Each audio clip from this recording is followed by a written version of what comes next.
Good evening, everybody, and welcome to what I hope is going to be a really fascinating conversation tonight at the Wheeler Centre in partnership with the Melbourne Festival. The theme of tonight's conversation is Criticism Now, Criticism in the Digital Age. My name's Katrina Sedgwick. I'm the Head of Arts for ABC Television, and I'm delighted to be here with an illustrious panel of speakers. I think it's going to be quite a wide-ranging conversation. It may be at times formal or informal. We've just been talking about how we're going to wrangle it. We're going to talk for about 40 minutes, and then we'll open up the conversation more broadly to all of you, and please feel free to ask pointy as well as charming questions. But I suppose the kind of thrust of tonight's discussion, as you've probably read, is that with the media landscape kind of rapidly splintering, and as traditional media creaks and groans in the new digital age, as a new digital landscape blossoms around us with opportunities for everybody to have a voice and be part of the conversation, what does the future hold then for critical discourse in the arts? Is in fact arts criticism at some kind of crossroads? And has the art critic itself become an endangered species? Before we answer this question, I'm just going to introduce our illustrious panel. Yun-Cheol Kim, to my left, is based in South Korea, where he's a professor at the School of Drama at the Korean University of the Arts. And since 2008, he's also been the president of the International Association of Theatre Critics, so brings a very unique perspective, I suppose, globally of the kind of challenges facing this sector. He's also the editor-in-chief of the IATC web journal Critical Stages. He's published many books, and he's been awarded Critic of the Year prize twice in Korea, along with the Medal of Culture for his contribution to the development of Korean theatre and criticism. We're delighted to have you here all the way from Seoul. Jane Howard is a freelance culture writer who's based in Adelaide, primarily writing about the performing arts. She started her own blog, No Plain Jane, in 2009, and she's written for many publications, including Real Time, ABC Arts Online, Magazine, and she's now a regular contributor to Guardian Australia. Next, we have another international guest, UK-based Alice Rawsthorn. She's an internationally renowned design commentator and the author of Hello World, Where Design Meets Life, a critically acclaimed and very important book.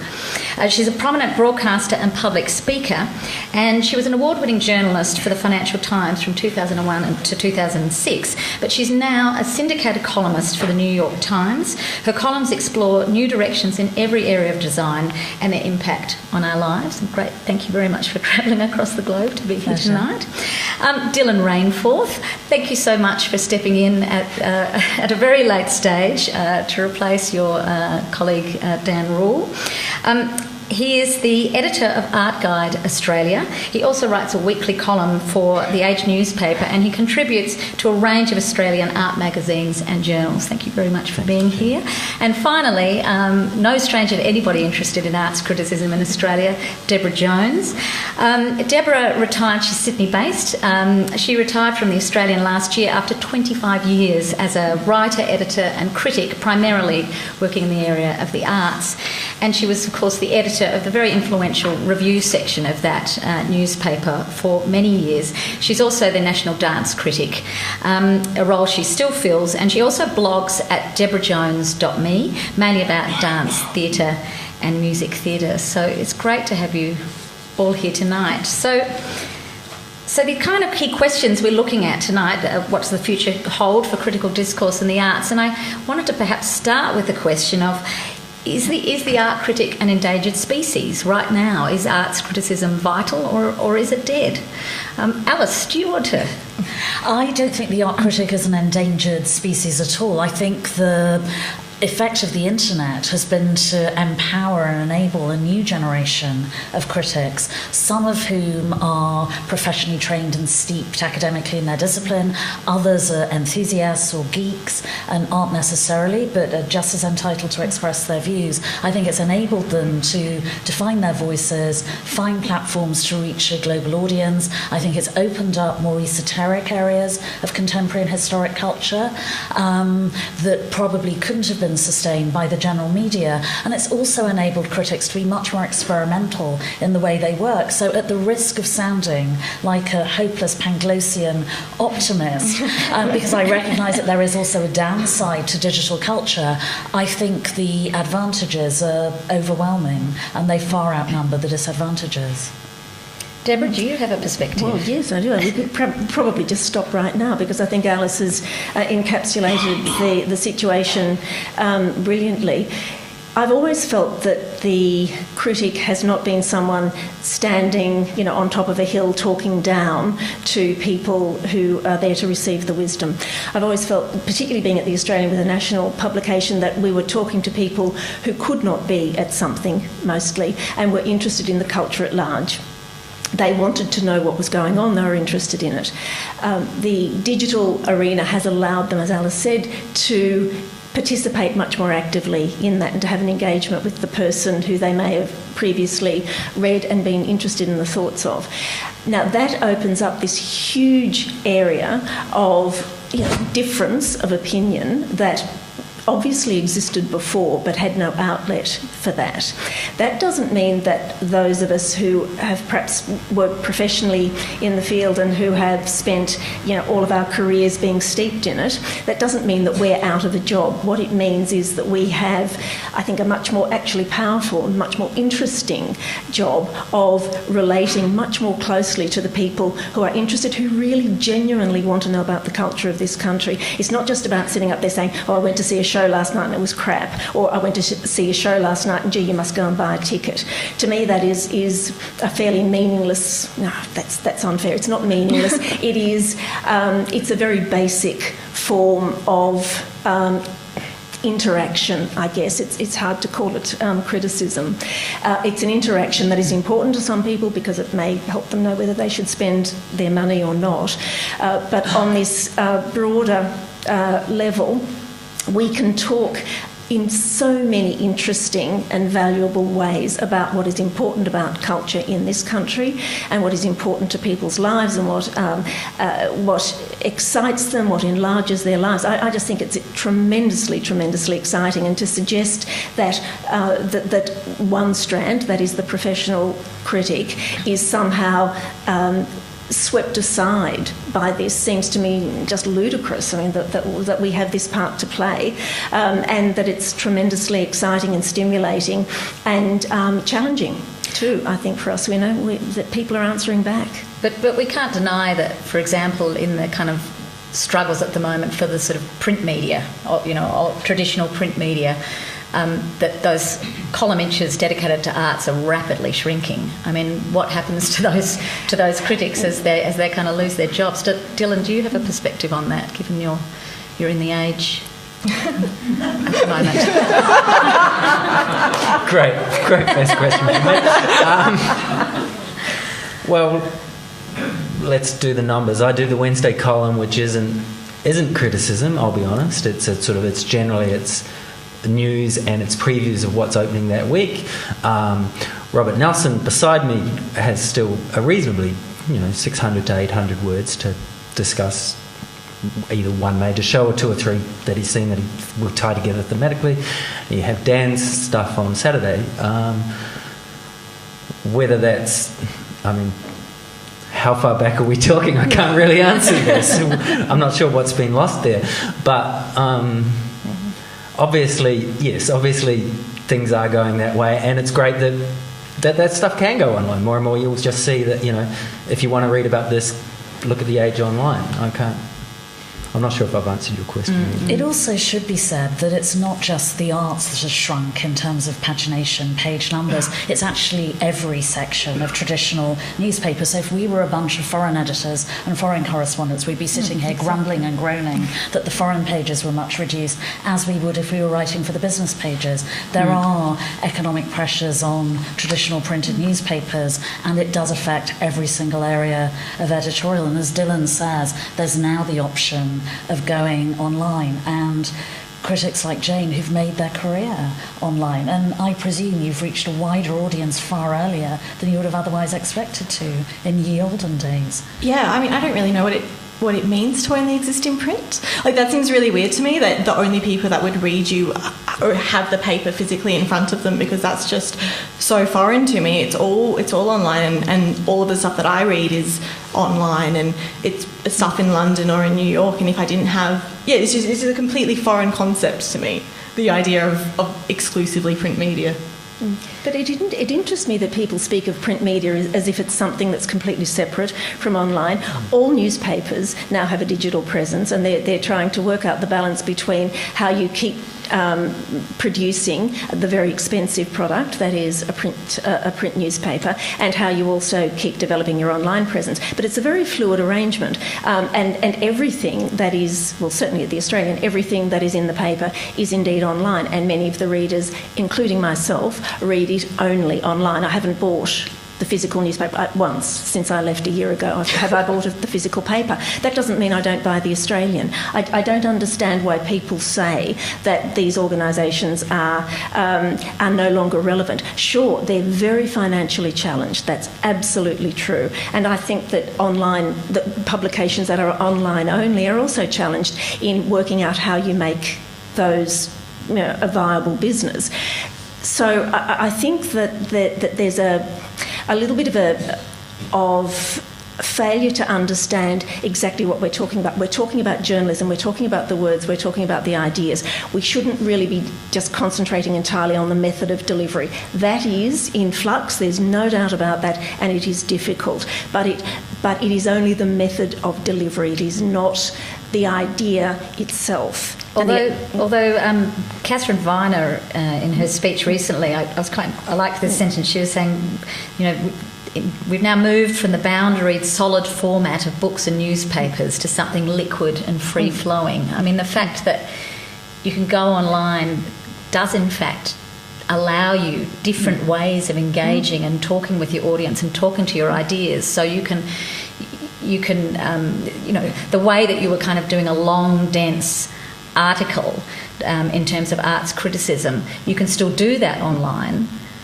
But then there's all sorts of other opportunities to engage with arts criticism and critical analysis. Liquid and free-flowing is great. I mean, that's one of the huge benefits of being online. I think the other thing that the internet has done, it has empowered many more esoteric areas of arts criticism. So I write about design, which traditionally has not been well represented in the arts pages of the general media. So I'm very unusual in writing a design column for a general newspaper, but I reach a much, much, much wider audience through the online presence of my columns by a huge multiple, which has been fantastic.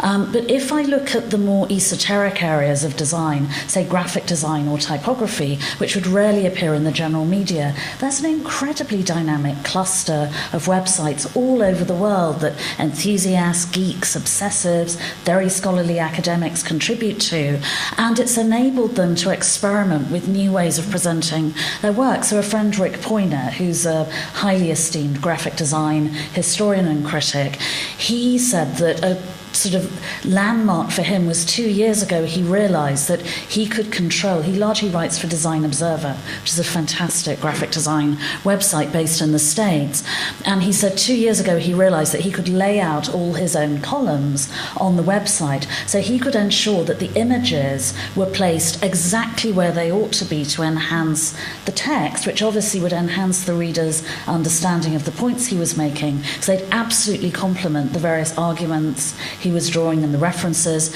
he was alluding to. Now that's something that would be absolutely impossible for him in printed form, and as soon as Rick told me he'd done that, I must admit I had not been visually sophisticated enough to realise that he'd done it before, but now I look at his articles completely differently and I realise that subtly they were making them much richer and more nuanced for me, and that's a fantastic thing for anyone who's writing about visual culture to be able to do. Yun-Cheol, I'm interested.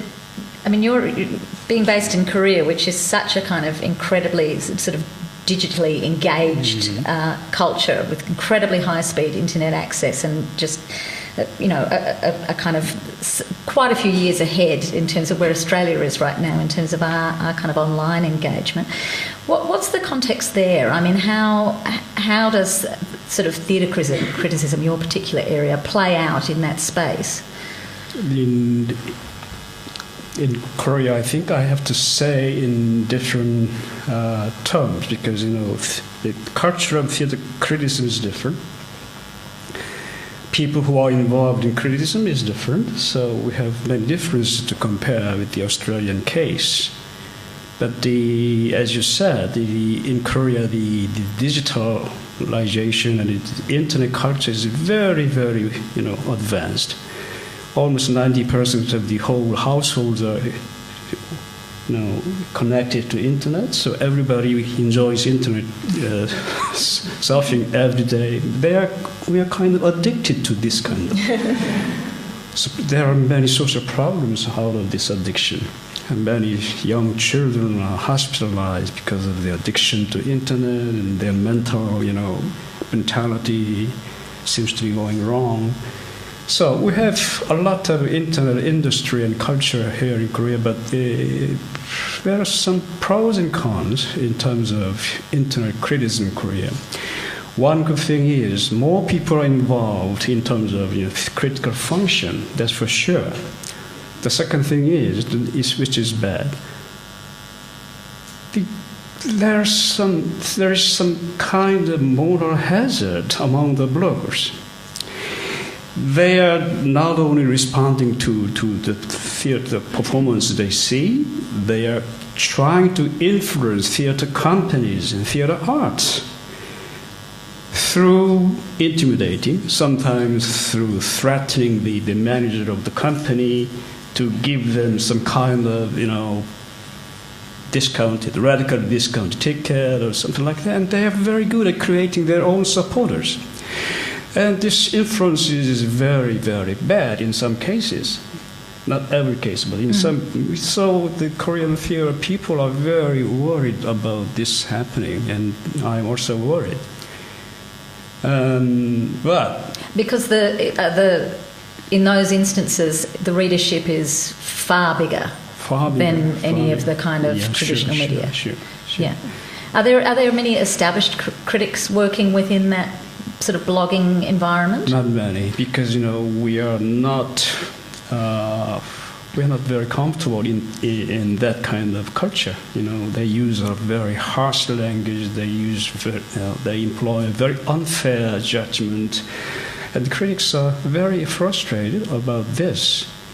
And so the only thing we can do is to educate our students to be better blogger, to be blogging with some morality, to be blogging with some expertise and with responsibility. So that's what I'm trying to do with my students at my university, and I think that's what you need to do to young people who are practicing this kind of negative blogging. But I'd like to go back to your original question: the theater criticism is dead. I think it's almost dead. And the IATC, the International Association of Theater Critics, began to worry about survival of criticism about 20 years ago. We have Congress every 2 years, and in Helsinki in 1996, the topic was the survival of criticism. But at that time, we didn't worry about blogging, we didn't worry about internet, we worried about print media. Now, we have begun to worry about how to be competent in blogging too. So this now we're talking about this here in Australia, and next week I'll be in Bucharest, addressing the same issue. And in January I'll be in India and addressing the next issue. So we are worrying about. The critics are very good at worrying. And we are worrying about how to accommodate this new culture, especially among the senior critics. But there is some progress.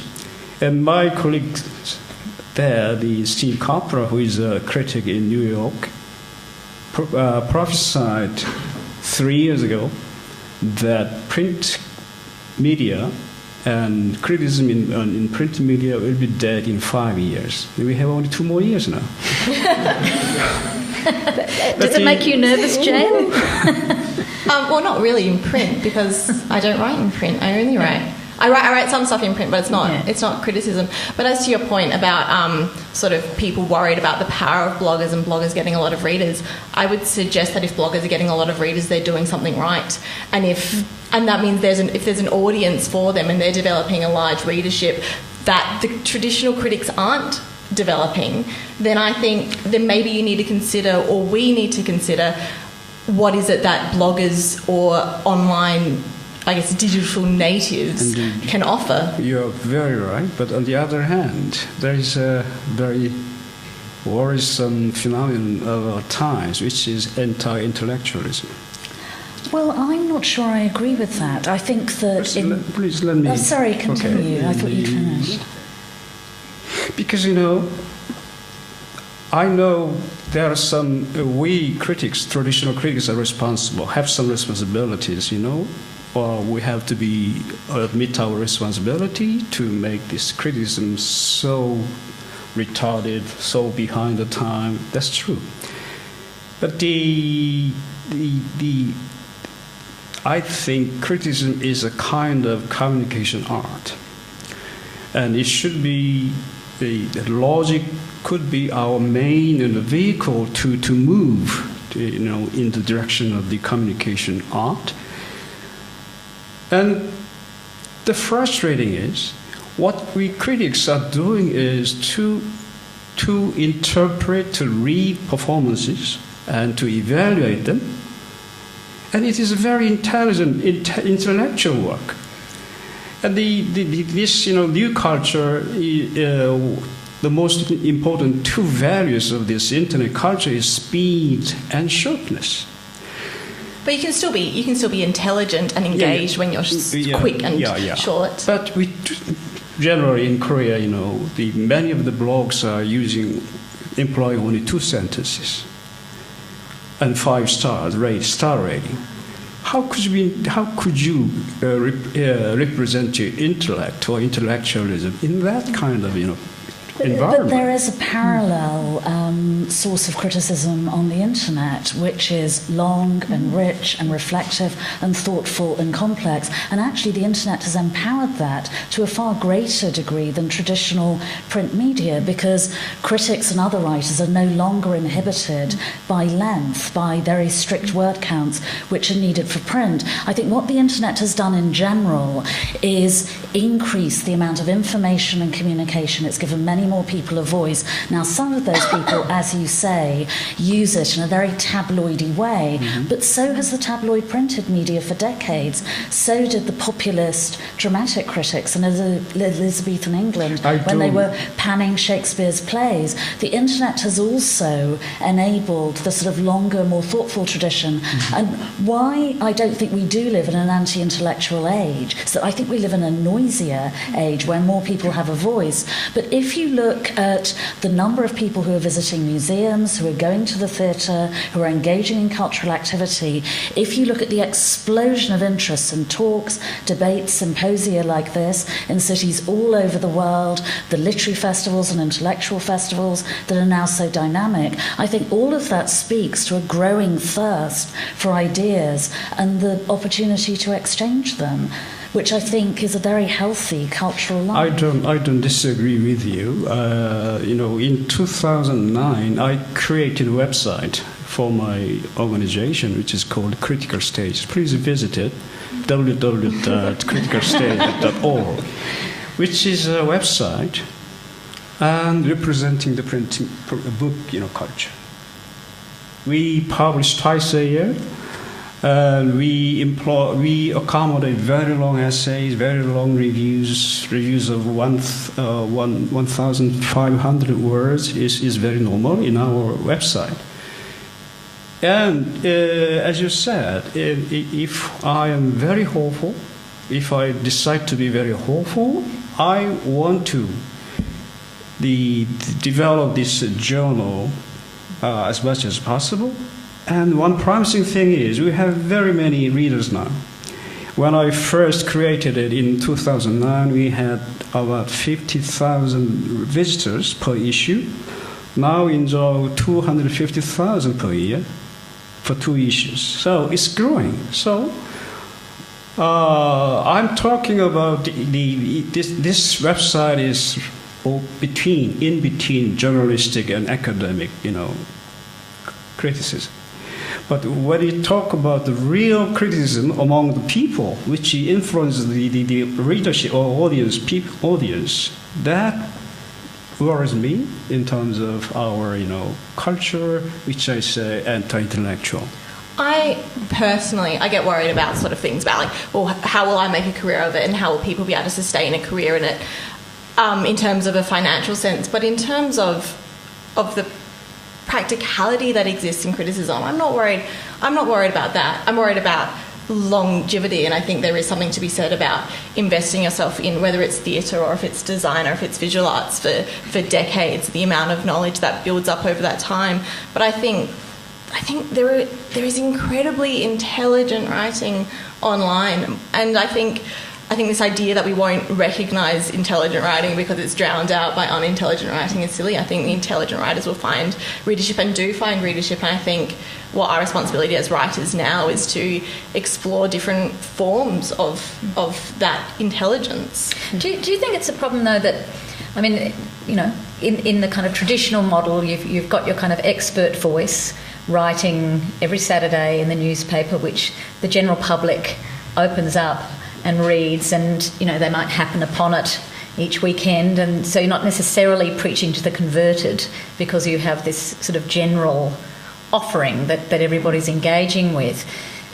Now it's much more about specialisation, so you have geeks all around the world who are looking to engage with high-end discussion around typography, which is fantastic, but what happens to the punter who might have a passing interest in it? How do they find that information? Are we turning into this sort of, in a digital space, does it mean that there's this kind of rich engagement and complex critical discourse around areas of specialisation, but it's only for those people who actually find it?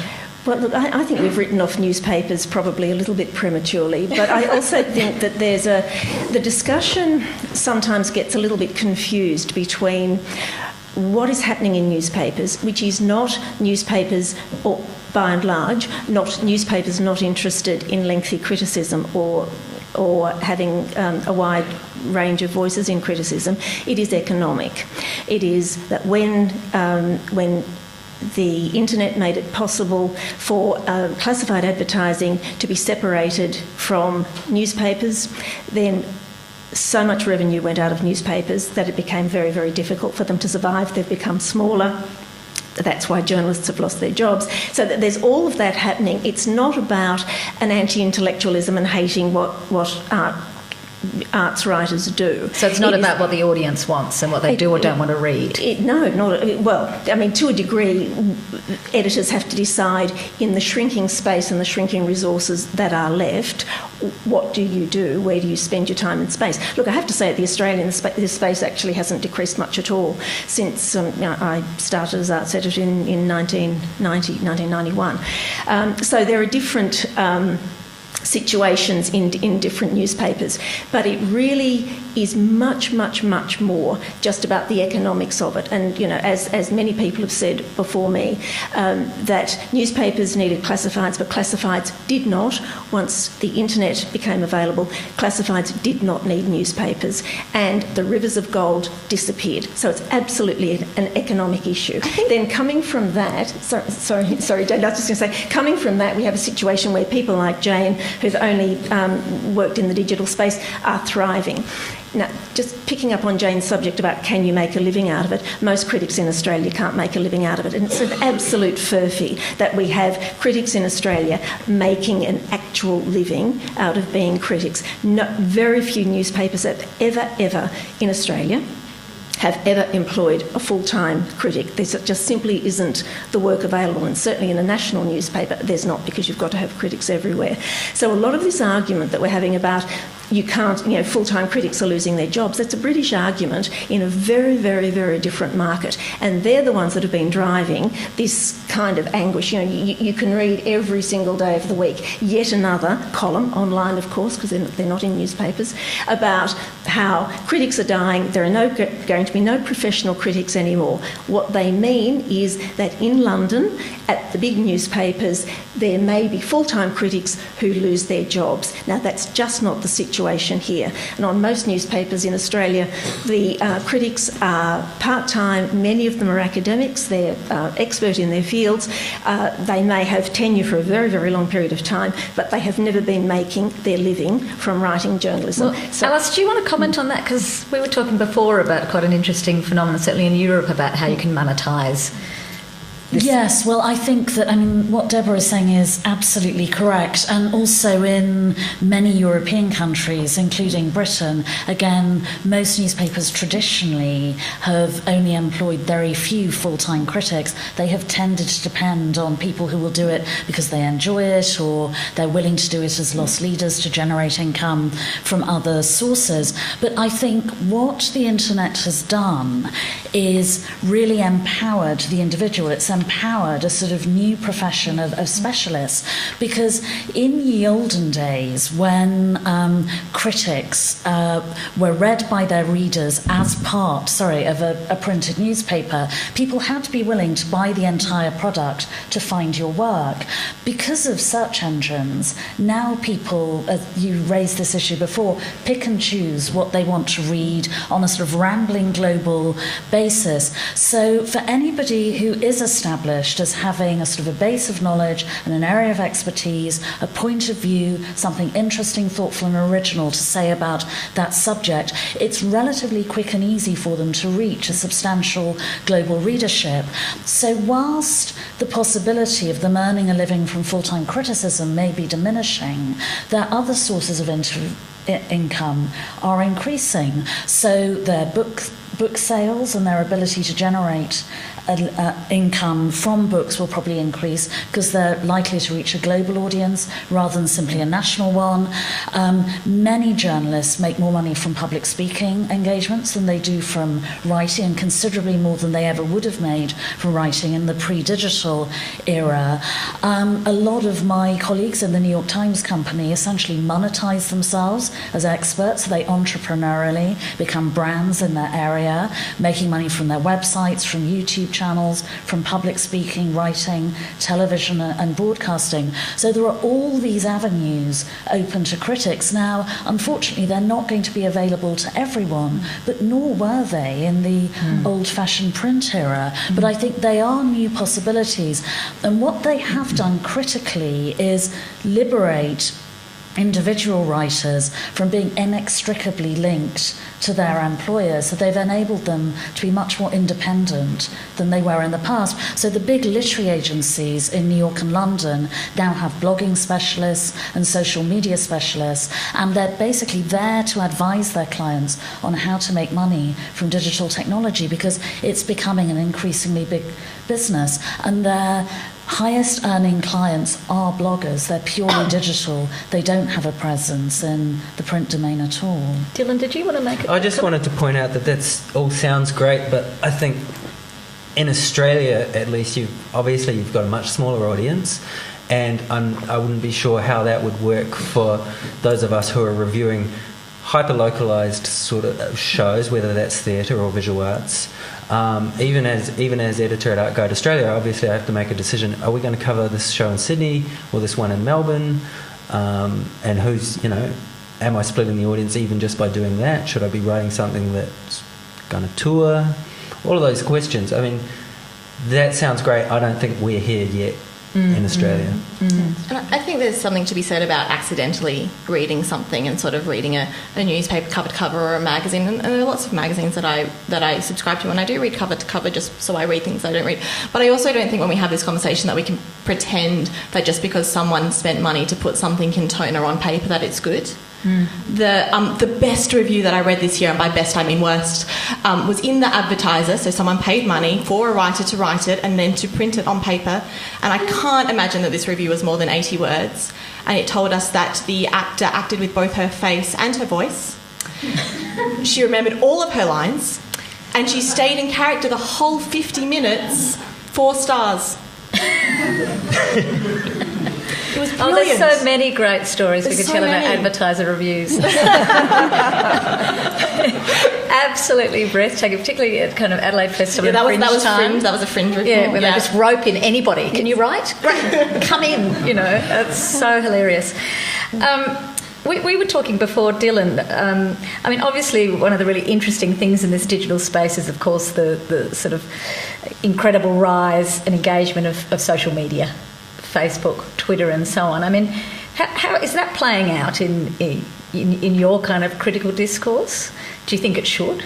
I certainly think it should, but even before you move on to social media itself, I mean, I think even just in criticism, I mean, I was reading an article by Will Self where he talks about the Gutenberg mind, and are we as critics fully embracing the internet as more than just a medium, an omnidirectional medium?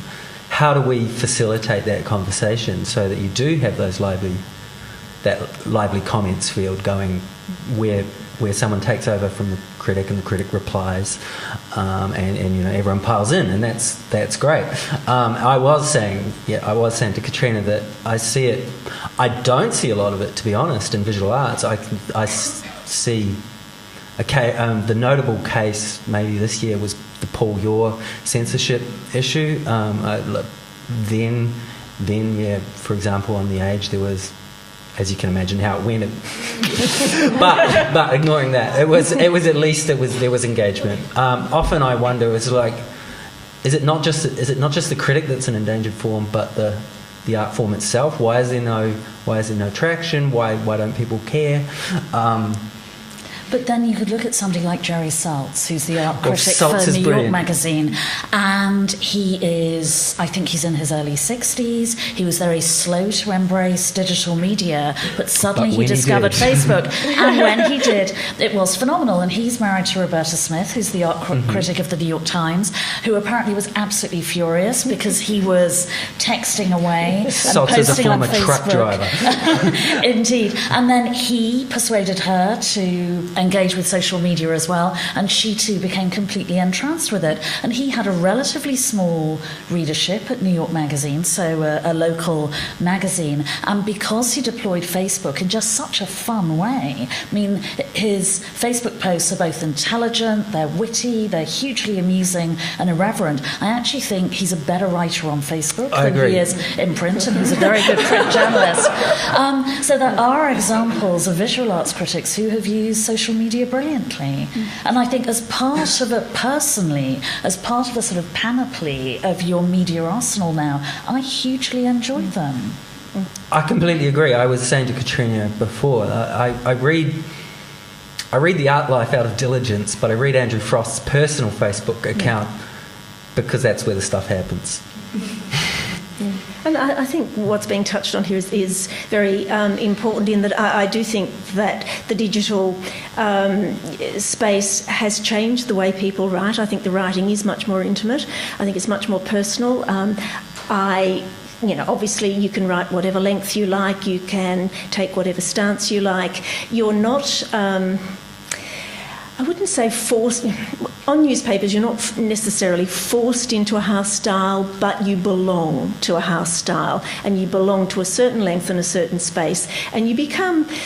Look, captured is too strong a word, but you become part of that world, and it's very liberating to be online and to have a sense that you're talking directly to one reader. I guess it's like, they always used to say for newsreaders, talking on television, talking to that camera as if you're talking to one person. And I think that's come into criticism in actually quite a powerful way, because you just get this incredible multiplicity of voices, and some of them incredibly liberated, wonderful people incredibly liberated by this. So I think that's a huge, huge positive about this area, that you and it doesn't mean that you're necessarily going to lose that thing that Jane was talking about, the generalist publication where you can just flip through the pages and and light upon something. And the fact is, again, as I was saying earlier, I read The Australian online. I read The Australian as it is printed because there's that facility. Any magazine I get, I read digitally. So those things exist, and they are part of the digital space. So to kind of put old media in one section and new media equals something else that has nothing to do with the old media is in fact wrong. There is a fluidity. Certainly we're in a transitional phase, and I couldn't tell you where newspapers are going to go. But what I do know is that you can get online, on your iPad, whatever, a whole range of material from generalist publications still that will give you what Jane was talking about. And then you've got this other possibility of reading voices that have been liberated from that. And I really honestly don't think it has to be either or. I think there is a continuum that is being worked out right now, and we probably won't see where it's going to end for quite some years.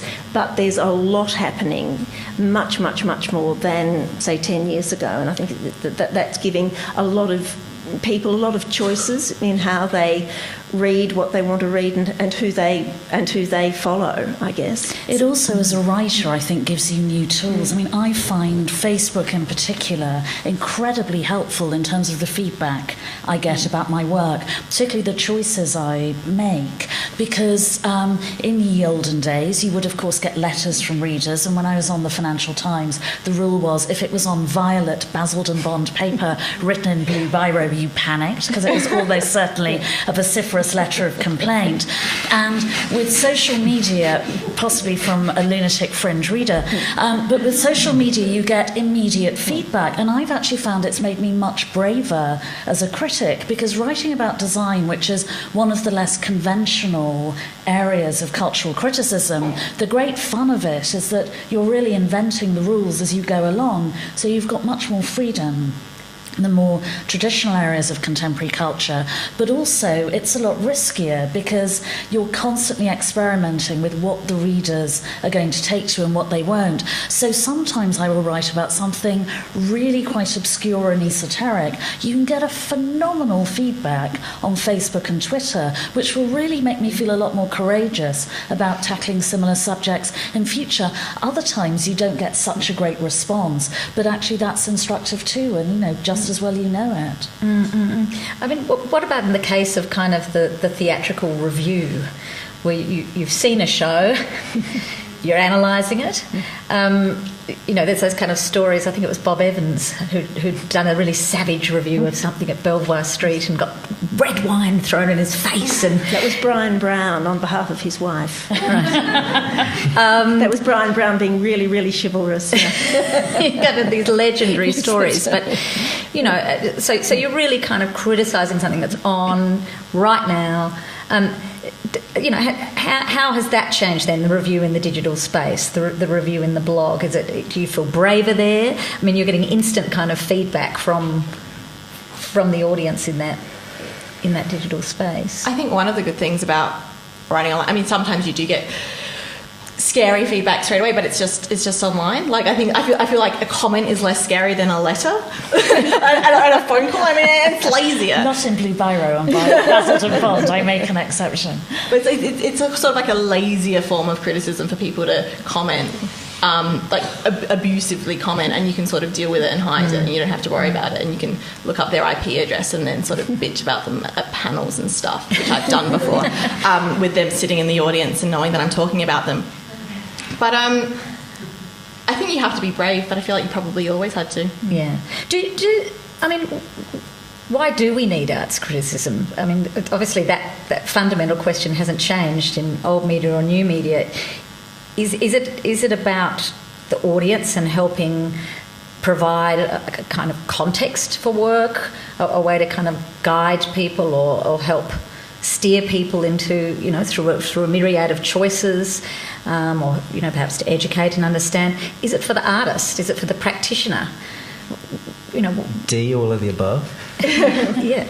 But also, principally, it's about enthusing, because I think that one of the great things that digital technology has done is that sort of very old-fashioned, pompous stereotype of the elitist critic telling the public what they needed to know is increasingly under question. I think that's a very good thing. I mean, we have an increasingly sophisticated audience and readership who want to be engaged with in a much more dynamic and interactive way. And I think critics have to adapt to that, just as they've had to adapt to new media, and that can only be positive. I think I might even suggest that criticism of, particularly of sort of hyper-local forms, whether that's theatre or if that's sort of like local visual artwork, I think it's probably even more critical now, because we live in a digital space where so much of our culture only exists online, and whether that's sort of YouTube or Tumblr, these sorts of communities only exist online. And so if we exist, if theatre or visual art only exists in this physical space, and I think the beauty of it is that it exists in a physical space, but I think we also need to connect to it, and we need to sort of see ourselves as, well, they are these theatre makers in Melbourne, but they're part of the world, and how does their work interact with the work that's happening in London or Berlin or Korea? And we don't know that if we don't have writers, and we can take photos of visual art, or we can do a recording of theatre, but what that can't do and what criticism can do is provide the cultural context. And I think in a globalised world, to be able to provide that globalised context is really exciting and critical. But I think almost in asking why do we need critics, what's important about it, we're almost being cringy about it. I mean, why do you ask why people write about the footy? Do you ask why people write about business? Do you ask why people write about politics? You write about it in a critical fashion because that is the nature of the business that we have chosen to be in, that we talk about works of art, and those works of art demand, I hope, that we engage with them on some sort of sophisticated and intellectual and emotional level. That's what we do, and all sorts of other areas of life have their own levels and types of engagement. I often feel that we're kind of almost still feeling that we have to man the barricades about what we do, as if it's something that we need to apologise for, or that we don't actually think's important enough in the culture. Now, okay, maybe it's not important enough in the culture at large, but we need to believe that it is, and to keep writing about it and talking about it vociferously, and engaging with artists, and not acting as if it's some kind of add on, some kind of thing that is dispensable, because it's not. And I don't think that artists can exist without that kind of engagement. They can't exist without an audience. And the critic, for me, has always been someone who is a representative, I guess, of the audience, someone who's perhaps had more experience that they can bring to bear on a particular performance or work of art, and so you're some kind of connection between the work of art and the public. And many other sorts of journalists in many other sorts of areas are exactly that, and we shouldn't ever question whether we should be around, whether we're going to be around, or whether we have a right to be around. Why do you need criticism?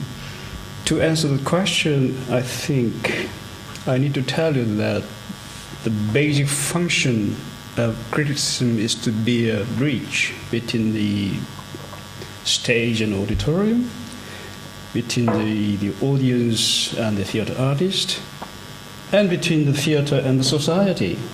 So in our interpretation or in our reading, we can relevate these three partners together.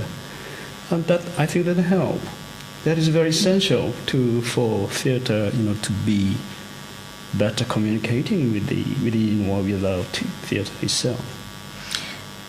But you're concerned that it's going to be gone in 2 years.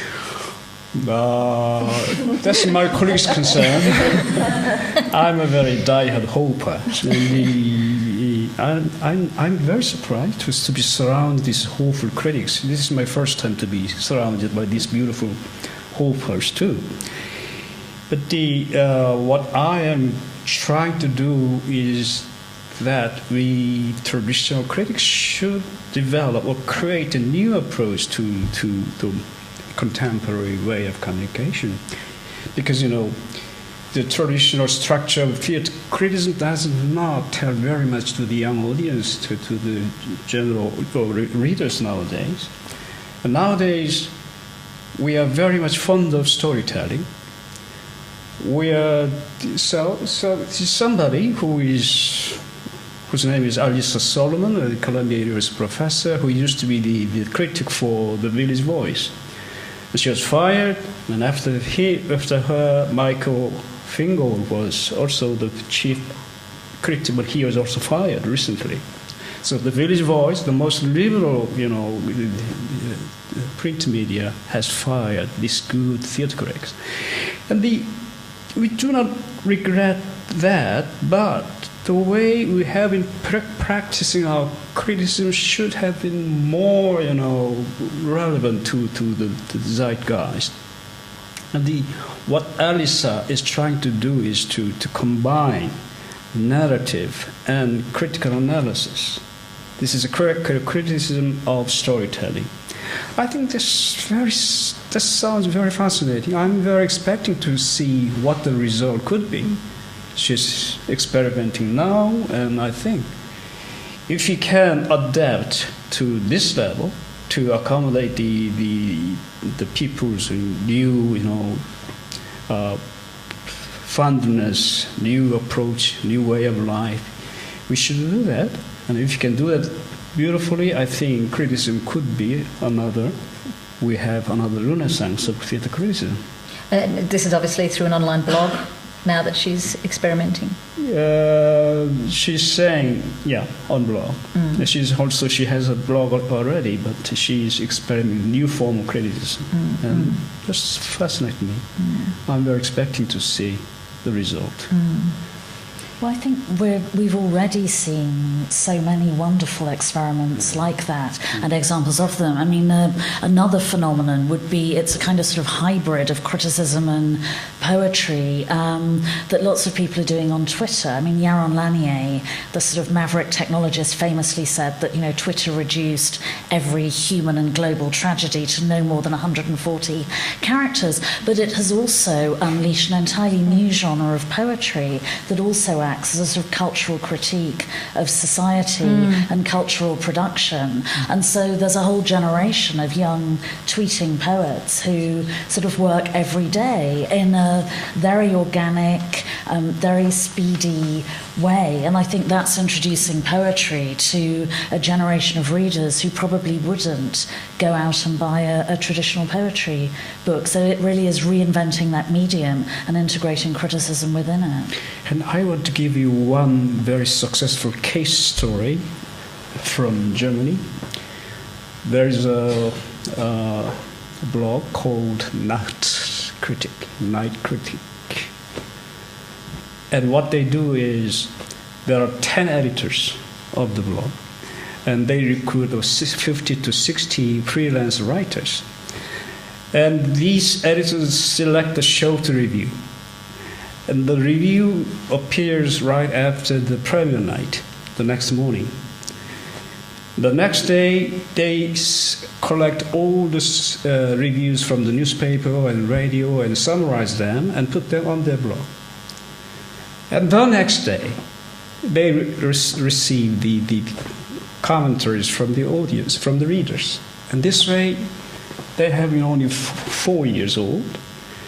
They are 4 years old, and now they enjoy 200,000 readers every month. And they're collecting money. They're earning money. Not enough, but they are very hopeful to make enough money to make a living on that. This is a very good success story. And although that success story relies on other media doing the other reviews. Oh, yeah. So how many of those people are making money? So it doesn't matter if the end point makes money, but none of the middle points make money, and the middle points fall away, then the end point doesn't matter. The money matters because if he can make money out of yes, but I'm saying criticism, he cannot be a pinnacle profession.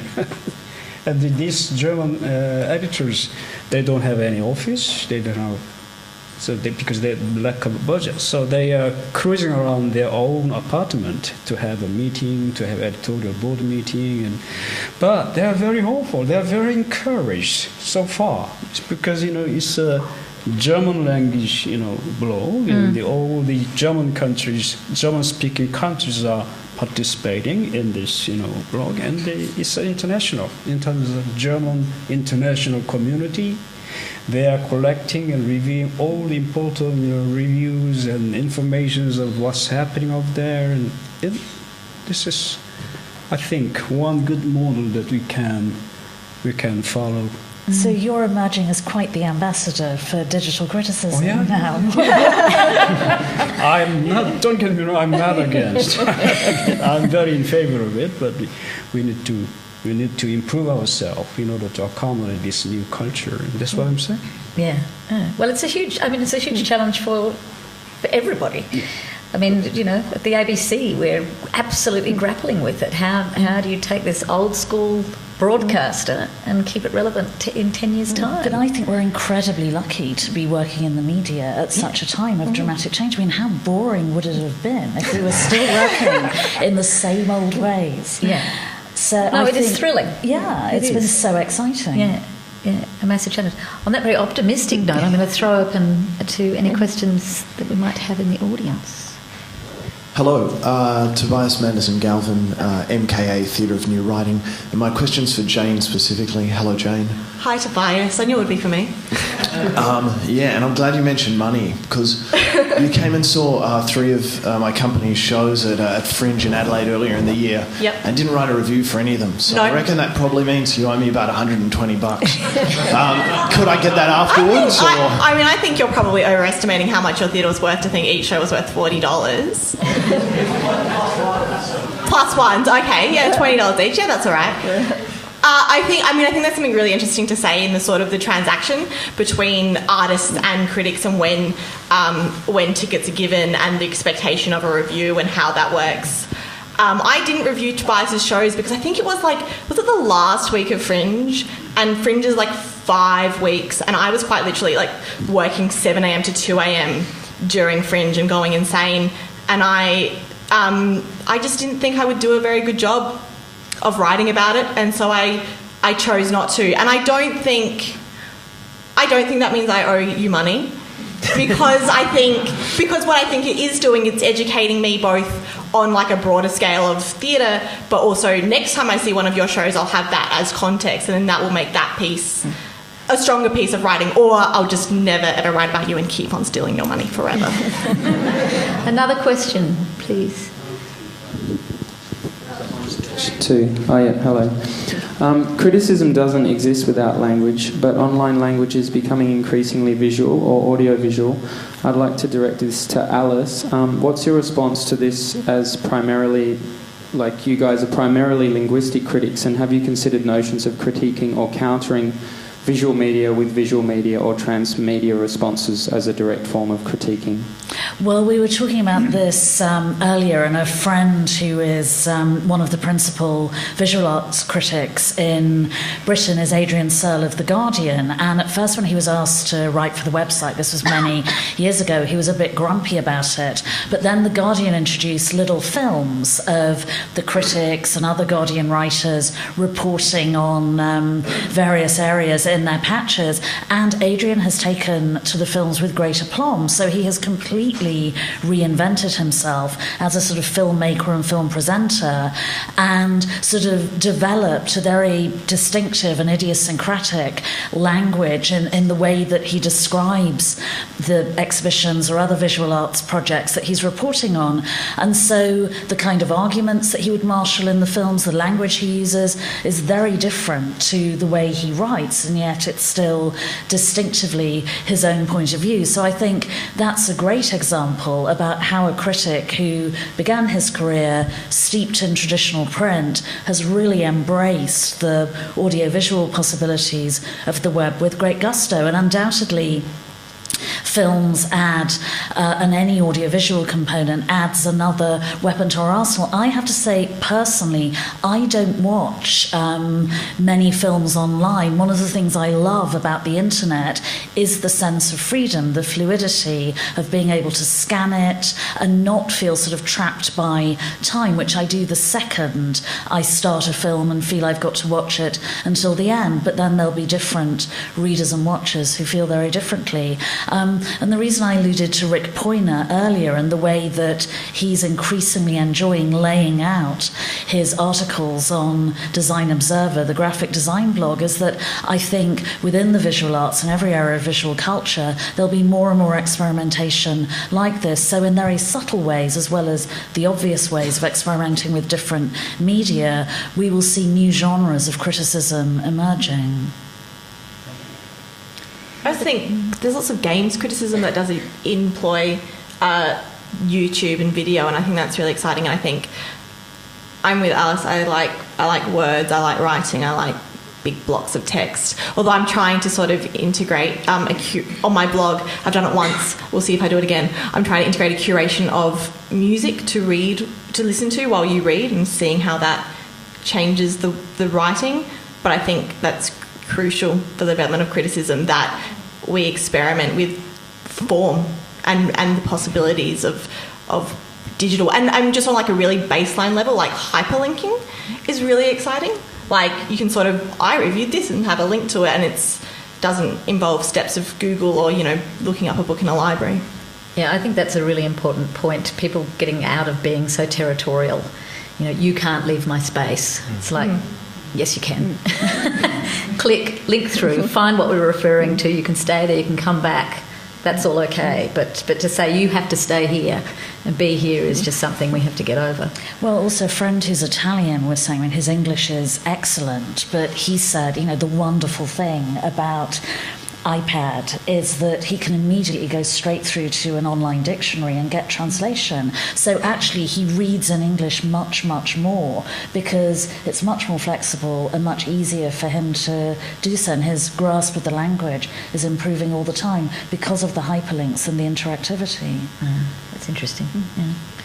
Another question? Yeah, I'm not sure of the best way to phrase this, sorry. But I was thinking about the comment about the situation in Korea, about these sort of bullying online voices exerting new influence on the theatre makers. And so you've talked about the survival of the critic and kind of touched on the relationship between the critic and their audience, or the critic and their publishers. But I was wondering about the relationship between the critic and the industry that they write about. So anecdotally, it seems obvious that there are online technologies that make it easier for the critic's voice to be drowned out by other websites or other types of discourse about these products. So if there ever has been a sort of symbiotic relationship between the critic and the industry that they write about, is that changing with the advent of these digital technologies? Is there something to lose from maybe that relationship being put at risk by new voices?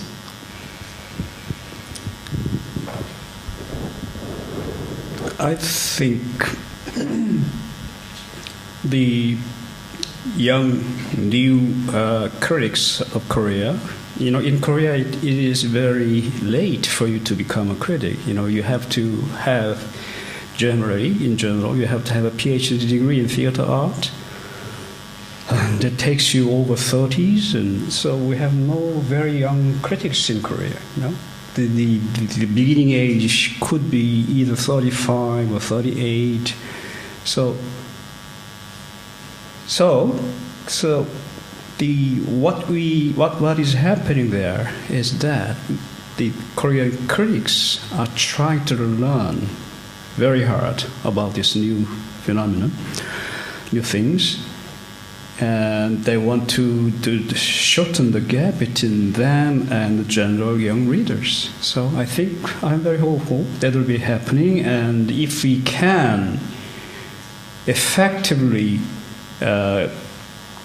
communicate with these new young readers So far, we cannot do that. So far, we are very we stick to the traditional expression, the structure and language, etc. But we are trying to renovate ourselves without hurting our, ethical principles.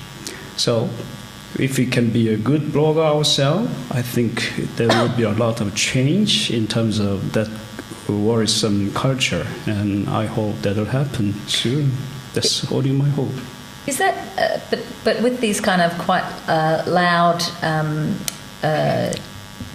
sort of blogging critics now, who are getting a big kind of impact within the community, is that drowning out and kind of eroding, I suppose, the relationship, as you say, the sort of symbiotic relationship between those more established theatre critics and those companies or those artists? Not yet, because Koreans are very noisy. We are noisy people, and these some problematic bloggers are even making better noises, louder noises, and there is a fight between these two different schools. And I hope sometimes the audience, the readers, will judge whom to rely on, whose reviews they can trust, and it will take time, but I think it will happen definitely in the right direction. Another question here.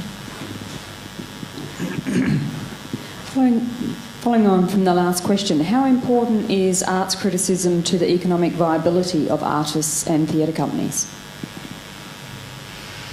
Deborah, do you want to look? That is actually a really interesting question, and I have no idea. Well, we know what a bad review can do. Yeah. Well, look, I was interested in the notion of what is the nature of a relationship between the critic and a company that was just being alluded to. What were we talking about? Were we talking about whether a critic is on the free list? Is that what we were talking about? Or were we talking about a situation where a critic actually talks to the people in an arts organisation and has some kind of input into their decision making, or that they're listened to over a period of time, and therefore what they think about the company's output and quality is somehow taken into account when a company's programming? I don't know what that very easy phrase relationship between critic and organisation actually means, to be honest. I do know that for most arts organisations now, critics who are part of a mainstream organisation are still considered the most important to them. I think it's mainly because they think that's still where most readers are, and they can pluck that phrase from the review and stick it in the ad and use it as part of the marketing.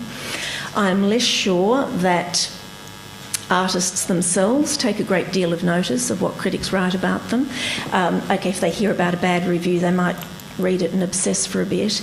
But I'm just not sure that the critical writing about a production is anywhere near as important as word of mouth. I think most companies will say that really is the crucial thing. Now, that may be affected to a degree by some reading that a theatre patron has done, and then they go and talk to their friends about it. They'll go and see a show on the basis of a review and then talk to their friends about it, so that perhaps it cascades down a little bit.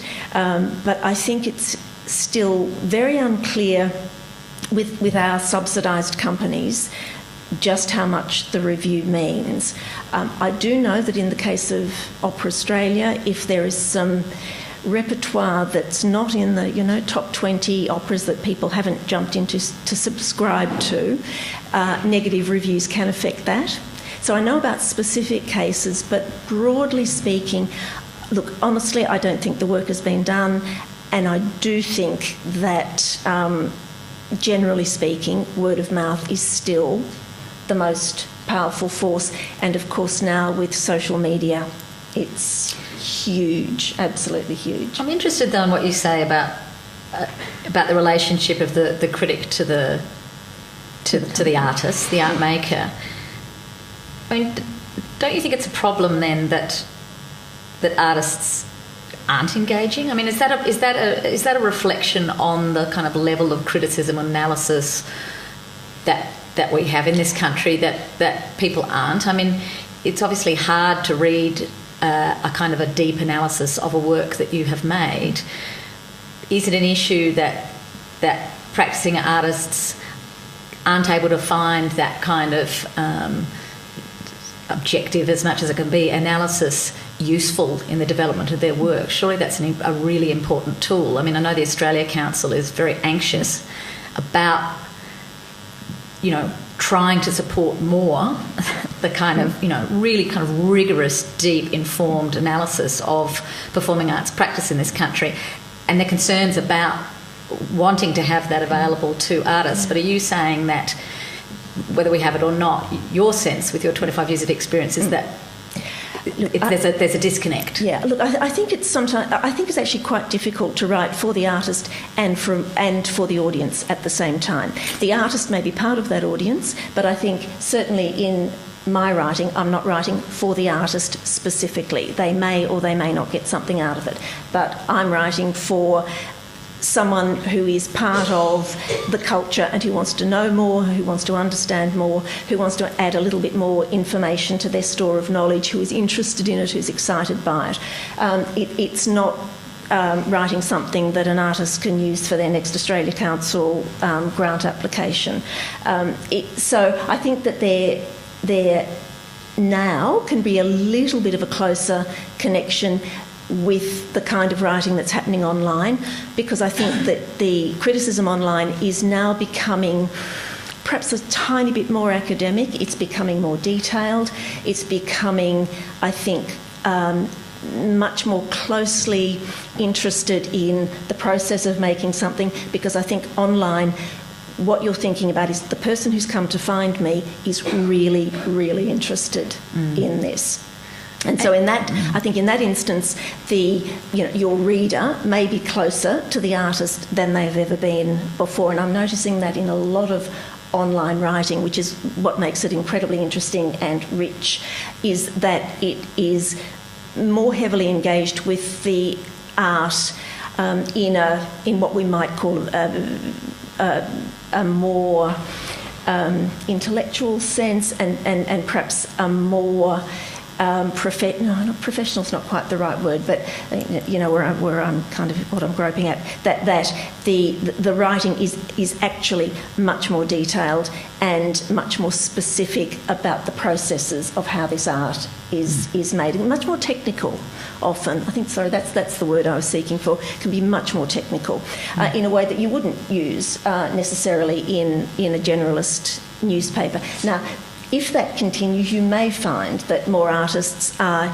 interested in reading this material. But I think often too, they're engaged with what they're engaged with. They're doing their thing, and the making of art is not the same thing as writing about the making of art. Although I think it would be a real disappointment if artists weren't or aren't interested in criticism. And whether that means they sort of, I think artists, like the rest of us, have the critics that they respect and the critics that they don't respect, and the critics who their opinion aligns with and the critics whose opinion they don't align with. But I think if artists aren't, I would hope that in digital platforms artists can become more engaged. And actually, I think one of the most interesting theatre writers in Melbourne at the moment isn't actually a critic, she's a playwright. Her name's Fleur, and her blog is called School for Birds, I believe, and she's writing these incredible responses to art as an artist, and I think that's really exciting. And I think if we're not writing for artists, we don't necessarily need to, I don't think it's prescriptive, I don't think like this is your show and this is what you should have done with it, but if we're not engaging with artists, then I don't know if there's a point. I think the other question is, where are you in your audience? I mean, when I write, it's to think things through, so I'm sure you agree. Am I writing to think things through? I'm certainly writing because I want to think things through and because I'm interested in that, and I hope that other people will be interested in what I have to say. But for me, I think something that I said right from the beginning, what I like to feel is that I am there for all of those people who couldn't be there and who are genuinely interested in understanding that Australia has this incredibly diverse culture, and there's stuff happening. They couldn't be there, but someone else was there, and they've written a response to it. They've hopefully given a sense of what it was like to be there, whether it was important, valuable, interesting, not interesting. It doesn't matter whether the review is, innocent, good or bad, in those very, very broad and not very useful terms, but that it discusses something that is on that we consider is important to the way we live our lives. So that's what I'm thinking when I'm sitting there in the audience is, it's the old astonish me thing, the thing that the Cocteau was on about, astonish me. Going into a theatre and every time, when the lights go down, going, I don't know what I'm going to see, and being excited by that and wanting to transmit a sense of that experience and that engagement to someone who wasn't able to be there. Yes, that's it. Have we got any other questions? Yes. Is this on? Just in the middle. Oh, sorry, we'll go up the back first. Sorry, I can't see. I have a question for Jane. You said that getting criticism and feedback via Facebook or emails is lazy. Would you go as far to say then that writing online and blogging is lazy because it does sort of take away from getting a physical context of the work? You can't, go and buy the magazine or the newspaper and have the whole experience of going down the street and talking to the newsagent or the man in the magazine store and talking it over with other people that are in those locations and spaces. It's the same as going to a gallery and having a look at the work that's projected on the actual walls via seeing it online. It's a different concept. I didn't mean that it was lazy. That was probably poor phrasing on my part. I meant if you're going to be abusive to someone, it takes a lot more effort to be abusive to them by finding out their home mailing address and writing them a letter and going and buying a stamp and going to the post box and putting it in a mailbox, or finding out their phone number and calling them up. That sort of, that's effort, and I feel like there's, you can abuse people online without any effort. I was specifically talking about abuse. I don't think writing is lazy. I think it's work. I think responding to work online, whether that's responding to a blog and a piece of criticism and writing your own comments on that, or if it's having your own blog or writing for an online platform, I think that's incredible, and I don't think that's lazy at all, and I don't want it to sound like that's what I meant. I was specifically talking about the fact that it's easier to abuse people. But it is easier to write online. You don't have to sort of go through gatekeepers, and you can have a blog for free. But the actual intellectual rigour of sitting down and committing yourself to write, and whether that's composing a tweet or a Facebook status, or if it's writing a 1,000-word blog or a 50-word response, I don't think that's lazy, and I think it's critical, and I think it's beautiful. Another question, please, in the middle.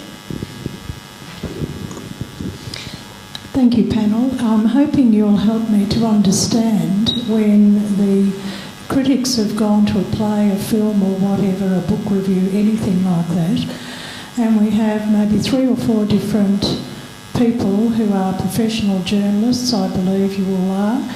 You've specialised in your subject, so you've got a wonderful education, and you're going to hopefully critique that subject from that professional, educated mind, and by using these great words that you have, to influence me to challenge my own brain to either go, read, see, go to a gallery or something, or debate it with my friends and get them all to go. How is it that if you're in this same journalist professional and in that same subject and so educated, you've got such differing views? So one I might look at and think, my God, that is so awful, I'm not going and wasting my money, or taking my friends and feel embarrassed because it's a real dead-out afternoon. or someone else raves about it. How do I believe any of you under those circumstances? You should never, ever believe critics. You should always go and make your own mind up because we might be educated, or I mean, I'm not that educated, but everything in our life leading up to that point, it changes what our experience is. And I mean, I think if you want to know who to believe, the only solution I can give is to read everything and figure out who you're closest to, and you'll probably still disagree with them because you're not them. There used to be a joke in London. There was a film critic on one of the listings magazines, and the rule of thumb was if he slags off a film, go and see it because it's going to be a classic, and if he loves it, avoid. And Jane said earlier that artists like the rest of us have develop critics they trust, and we all do that instinctively. You can tell from the writing style whether or not when you have gone to see that film or you've opened that book you've agreed with their point of view, and others who you instinctively distrust. And as a critic, all you can do is be honest. I mean, and also you have to be brave enough to be critical, hopefully constructively critical. And obviously people aren't going to like that, and they have every right to object to you if you have been critical of their work. And one of my editors once said that actually that the only suitable riposte for that is, however unhappy people might have been because they feel you misunderstood them or you came to the wrong judgment, that if it's only if you've got the courage to be negative, if you think it's strictly necessary to be so, that people have any reason to believe the good things you say. Because why should they believe the compliments, the wonderful glowing reviews, if they don't understand that you've also got the guts to be negative if necessary? So I think it's a balance between the two, and obviously not all readers are always going to agree with you, and that's a very healthy thing. What we critics think about our criticism is mostly it's not final judgment. And many artists think our criticism or review is our final judgment. 20 years ago, I was in Perth participating in another international conference, which shocked me because one actor in the auditorium threw his shoe to a critic on the stage who was speaking. Oh, it was very shocking, and the animosity between critics and the artists was so strongly felt at that time. And many of the misunderstandings arises from the misconception that criticism is final judgment. No, it is the beginning of discussion about what could be the ideal theatre, the nature of ideal theatre. So if you accept our review or criticism as a kind of clue, springboard for future discussion, that could be very well appreciated. I think there's also one hopes that if one writes a review that is reasonably eloquent, even if you come to an opinion that's very different from someone else's, a reader will be able to read that piece and go, well, she didn't like it, but that actually sounds like something that would really interest me. And that should be possible in a great deal of writing. And sometimes in the most negative, what appears to be the most negative writing, you can go, wow, that show sounds absolutely fantastic, I'll go immediately. So I don't think it's necessarily a sense of whether the scales come out, up there or down there. One hopes that from the writing you'll get some sense of insight into the experience, and even if that person didn't enjoy that experience, it may well be something that from your own life experience and the way you see things and the whole, as Jane was saying, all of the many things that have made you the person you are now, that it may be incredibly exciting and interesting. So I think stuff that just that doesn't actually give you much information to go on, reviews that give you no information to go on beyond it was a bunch of crap, are not terribly useful. That's absolutely so. But with good writing, you should be able to get some sense of whether you might have an experience that you would enjoy. Yes, just on that second part of that question, now that you've answered that, and I totally agree with that, because it's usually when a critic bags it that I go, because I just sort of so different. I love to debate. But what I was thinking is, if you went to see that production or book again later on, because these things are personal, your emotions or the place where you're at that time, could that alter your opinion or critique of that particular subject? Actually, that is a really interesting point. Although I think not, say, within the space of the one season of a production, no. I think that professional critics, by and large, try to at least keep out of the subject the fact that they've had a fight with their husband or whatever. That shouldn't really affect, or you should try not to let that affect your reception of that experience. You should be bringing other ideas and thoughts to bear on it. So look, I haven't in the space of one season thought differently about a piece of theatre or a dance. I have. Over to Jane. There was a play a few weeks ago in Adelaide called Baby Teeth, and I went opening night, and I didn't think it was great. And there were opening night issues, both relating to the fact that they probably needed more time in the theatre, and also there was a medical emergency in the audience that night, and the show stopped for 40 minutes halfway through the show. And I left, and I wasn't particularly impressed, and I don't think a lot of people that went that night were.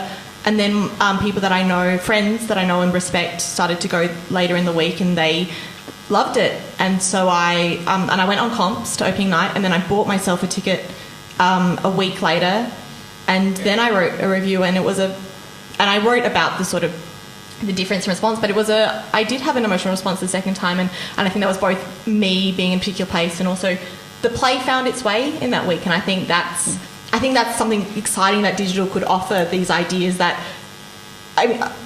we doesn't need to be a next day review. And even though lots of, like when I write for money online, it normally is a next day review, but expanding digital space, I think we can sort of look at going to things multiple times. I was just going to say, yes, I kind of agree with that, although I think that when one has been going to the theatre for, as many decades as I have and as others here have, you get to be able to work out what are the factors, like a medical emergency, that are clouding your judgment about, or may cloud your judgment about what you're actually seeing in terms of the production itself and the play itself. All sorts of things can happen around you, and I think it's necessary for the really experienced critic to be able to work through those things, to actually see to the heart of the piece. Although it's also true that things do evolve.